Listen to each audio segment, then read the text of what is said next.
시청자 여러분 안녕하십니까? 건강한 생활 습관을 지켜드리는 쿠키 건강 뉴스 시작하겠습니다. 고혈압과 당뇨병, 폐질환 등 만성질환을 갖고 있는 경우 면역력이 약해 신종 코로나 바이러스 감염증에 쉽게 걸릴 수 있어 각별한 주의가 필요합니다. 전문의들에 따르면 만성 질환자들은 가벼운 기침이나 몸살 등이 나타나면 이를 그냥 지나쳐서는 안 됩니다. 가벼운 증상이 지속되거나 발열, 인후통 등 증상 변화가 관찰되면 질병관리본부 콜센터에 신고한 뒤 대중교통이 아닌 자차를 이용해 보건소나 병원 선별진료소를 찾아 검사를 받아야 합니다. 집에서도 실외 예방수칙과 동일하게 마스크를 쓰고 가급적 가족과의 접촉도 피하는 것이 좋습니다. 복용하던 약이 떨어졌을 경우에는 병원 방문을 미루지 않는 게 바람직합니다. 세계보건기구 WHO가 최근 확산세를 이어가고 있는 코로나19에 대해 세계적 대유행의 위협이 현실화됐다고 우려했습니다. 테오드로스 아드하놈 거브러여수스 WHO 사무총장은 제네바 WHO 본부에서 가진 언론 브리핑을 통해 이제 코로나19가 많은 나라에서 발판을 마련했다며 이같이 밝혔습니다. 다만 테오드로스 사무총장은 코로나19는 역사상 처음으로 통제될 수 있는 첫 세계적 전염병이 될 것이라고 강조하기도 했습니다. 테오드로스 사무총장은 지역사회 전염이 확산된 국가에서는 휴교나 집회 취소 등의 조처를 취할 것을 제안하며 효과적 대응을 전개한 한국 등의 사례를 꼽았습니다. 국민 10명 가운데 6명은 코로나19 때문에 일상의 절반 이상을 잃어버린 것 같은 제한적 생활을 하고 있는 것으로 조사됐습니다. 서울대 보건대학원 연구팀이 지난달 25일부터 나흘간 전국 1000명을 대상으로 실시한 국민 인식조사 결과 전체 응답자의 59.5%가 코로나19로 인해 일상생활의 절반 이상 정지된 것처럼 느껴진다고 호소했습니다.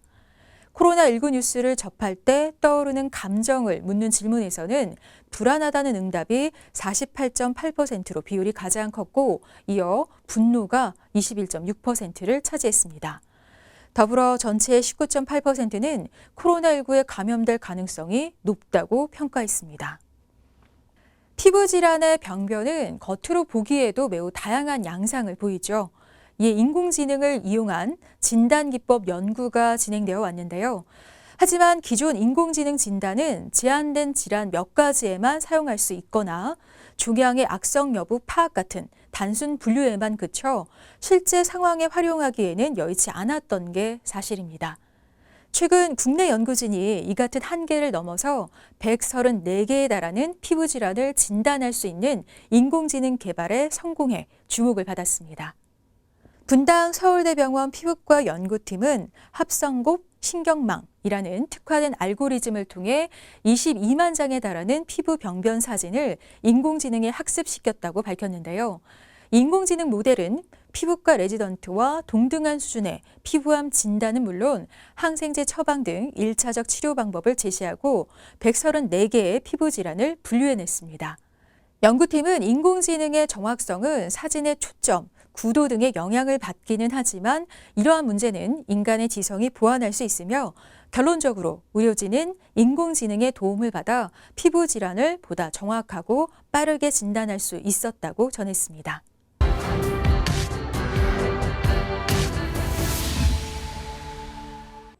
제가 몇 해 전 첫 위내시경 검사를 받았던 이유가 속이 쓰리고 더부룩한 증세가 심했었기 때문이었는데요. 당시 며칠 동안 이 신경이 쓰일 정도로 속이 계속 불편해서 일상에 지장이 있었습니다. 밥을 제대로 먹지 못하는 것은 물론 기분도 찝찝해서 사회생활도 시원치 않았습니다. 검사 결과 역류성 식도염 진단을 받았던 기억이 있습니다. 그때 마주했던 전문의가 했던 말, 음주와 흡연 그리고 야식 등을 자제해야 한다는 것이었습니다. 식상했지만 맞는 말이었습니다. 내 몸이 상하는 걸 방치하면서 이런저런 핑계를 댔던 게 사실입니다. 잘못된 생활 습관을 고치려는 노력이 부족했던 거죠. 오늘 이 시간 식도염에 대해 알아보는데요. 이 식도염은 전문의의 말처럼 우리의 생활 패턴과 직결된 문제입니다. 식도 점막에 염증이 생기는 식도염은 그게 역류성 식도염과 비역류성 식도염으로 구분할 수 있습니다. 위산이 역류해 식도 하부가 헐거나 짓무르는 역류성 식도염은 위와 식도의 경계 부위에 있는 조임근 조절이 약해져 주로 생깁니다. 다칠 때는 완전히 다치도록 조여줘야 하는데 그게 안 되는 거죠. 이 역류성 식도염이 전체 식도염의 90%가량을 차지합니다. 나머지 10%에 해당하는 비역류성 식도염에는 바이러스나 기생충, 세균 등이 침투해 일어나는 감염성 식도염과 약제 등의 화학작용에 의해 식도가 손상을 입는 부식성 식도염 등이 포함됩니다. 식도염이 있으면 음식물을 삼키기 어렵거나 삼킬 때 통증이 있을 수 있습니다. 이어 속쓰림과 구토, 발열, 가슴 통증 등의 증상을 보일 수 있고 심한 경우 출혈이 생기기도 합니다. 식도염이라는 게 결국은 어떤 원인에 의해서 생기느냐를 먼저 파악을 해야 되는 부분이라서 예를 들어서 뭐 감염성 식도염 중에 바이러스 식도염이 있다면 그런 바이러스 식도염이 맞는지 저희가 뭐 내시경을 통한 조직 검사를 통해서 확인을 할 수도 있고요. 또 여러 가지 이제 환자의 와 얘기하는 여러 가지 히스토리, 그러니까 환자가 얘기하는 병력이 굉장히 중요합니다. 환자가 이전에 어떤 생활을 해왔고 또 환자가 뭐 면역력이 떨어질 만한 이전 지병들은 없었는지 이런 부분들을 파악해서 환자 그 식도염의 원인을 좀 감별해야 되겠습니다. 식도염의 대부분을 차지하는 역류성 식도염은 우리나라 사람 10명 중 1명꼴로 앓고 있는 질환으로 알려져 있습니다. 위식도 조임근이 느슨해지는 40, 50대 이상 중장년층에서 빈번하게 나타납니다. 특히 음주와 흡연, 비만 등은 증상을 더 악화시키는 요인으로 작용합니다. 만약에 감염성 식도염인 경우에 그런 바이러스나 결국 세균이 식도에 침투하는 원인은 대부분 우리 몸의 면역력이 좀 떨어졌을 경우가 많기 때문에 그런 면역력을 올릴 수 있도록 전반적인 식생활에 좀 개선이 필요한 경우가 많고요. 역류성 식도염의 경우에는 저희가 원인이 굉장히 많습니다. 그래서 뭐 과식을 많이 한다고 하든지 혹은 뭐 비만인 경우 또 생활 습관에서 밤에 많이 먹어서 눕기 전에 바로 뭐 식사를 많이 한다든지 이런 부분들이 있을 때 식도염이 많이 생기기 때문에 그런 생활적인 부분에서의 개선이 치료의 예방이 되겠습니다. 비만인 경우에도 역류성 식도염이 잘 생길 수 있는 건가요? 네, 우선은 기본적으로는 식도의 압력이 위의 압력보다 낮게 되는데요. 비만인 경우에는 그 차이를 더 심하게 만들고 그럼으로써 하부 식도 조임근이 좀 더 느슨해지면서 역류성 식도염이 더 많이 생기게 됩니다. 특히 역류성 식도염에 걸리면 상복부 통증과 함께 소화가 안 되고 입냄새가 나거나 목소리가 쉴 수도 있습니다. 또 위산이 역류하는 과정에서 입안과 식도 사이의 통로인 인두가 자극을 받으면요, 기침이 나올 수가 있는데 한 번 시작된 기침이 만성 기침으로 이어질 확률이 높다고 합니다.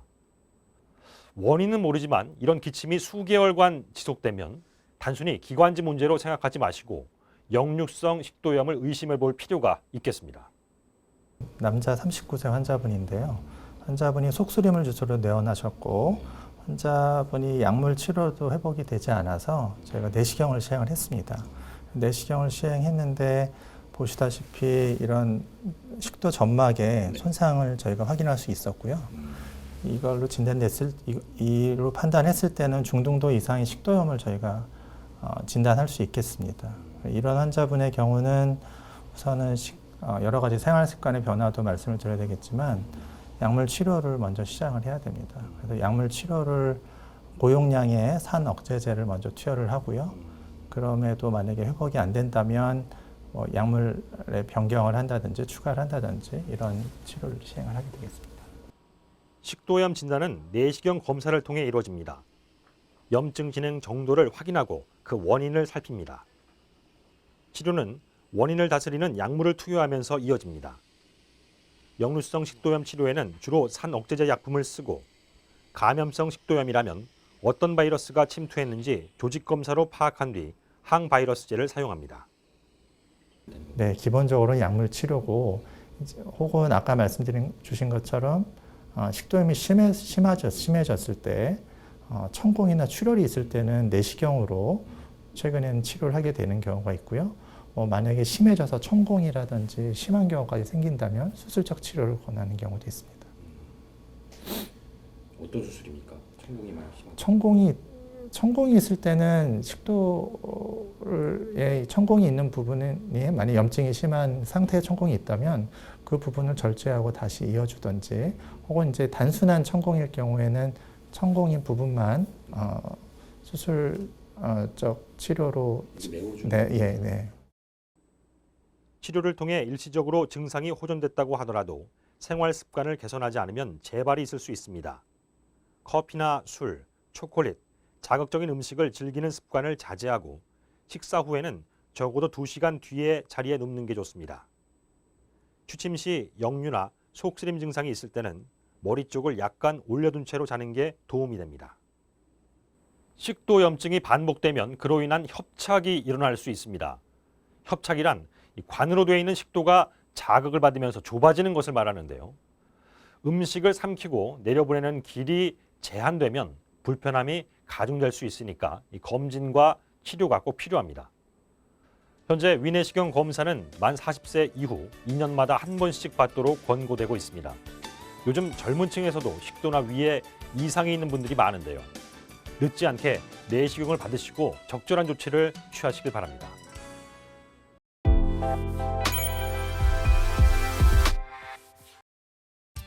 춥고 일교차가 큰 날씨에 면역력이 떨어지기 쉬운 계절입니다. 극심한 통증을 동반하는 대상포진도 면역력이 저하됐을 때 발생하기 쉬운 바이러스 질환 중에 하나인데요. 이 대상포진은 발병하면 몸살 감기 증상과 칼로 몸을 베는 듯한 통증 때문에 일상생활에 불편함을 줄 수 있습니다. 각종 바이러스 질환들에 각별히 주의를 기울여야 할 때인데요. 오늘은 대상포진의 원인과 증상, 그리고 예방법에 대해 알아보겠습니다. 피부의 한 부위에 통증과 함께 발진과 수포들이 발생하는 질환으로 수두를 유발하는 수두 대상포진 바이러스에 의해 발생하는데요. 어렸을 때 알았던 수두 바이러스가 없어지지 않고 신경 속에 오랫동안 숨어 있다가 우리 몸의 면역력이 약해졌을 때 다시 활성화되면서 나타납니다. 일반적으로 면역력이 약해지기 시작하는 60대 이상 노인들에게 잘 발생하는 것으로 알려져 있으며, 이 외에도 면역력이 떨어진 만성 질환자도 발병 위험이 높습니다. 이 대상포진은 주로 고령, 당뇨, 악성 종양, 장기 이식 등으로 면역력이 떨어진 상태에서 체내에 잠복해 있던 수두 대상포진 바이러스가 다시 활동하기 시작하며 발병하게 되는데요.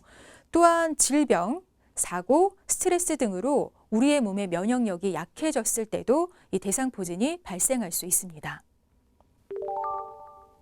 이 대상포진은 몸통이나 엉덩이 부위에 잘 생기지만 신경이 있는 부위라면 얼굴, 팔, 다리 등 어디든 발생할 수가 있습니다. 대상포진은 주로 두통과 발열, 근육통 등 일반적인 몸살과 비슷한 증상을 보이며 피부에 붉은 반점과 신경을 따라 나타난 여러 개 줄 모양의 발진이 생기고 이 과정에서 심한 통증과 감각 이상이 동반되는데요. 대상포진에 의한 통증은 신경톡으로 이어질 수 있어 적극적인 치료가 매우 중요합니다. 이 대상포진의 증상이 보이기 시작하면 72시간 이내에 병원에 방문해서 항바이러스제를 복용해야 통증 강도를 줄이고 합병증을 예방할 수가 있는데요. 증상이 심한 경우에는 입원해 치료하기도 하지만 충분한 휴식으로도 치료가 가능한 경우에는 반드시 입원해야 하는 건 아닙니다. 한국건강관리협회 서울 동부지부 박정범 원장은 대상포진의 치료도 중요하지만 무엇보다 대상포진을 미리 예방하는 것이 좋다며, 대상포진을 예방하기 위해서는 규칙적인 운동과 생활 습관, 균형 잡힌 식사로 몸의 면역력을 높이는 게 가장 중요하다고 조언했습니다.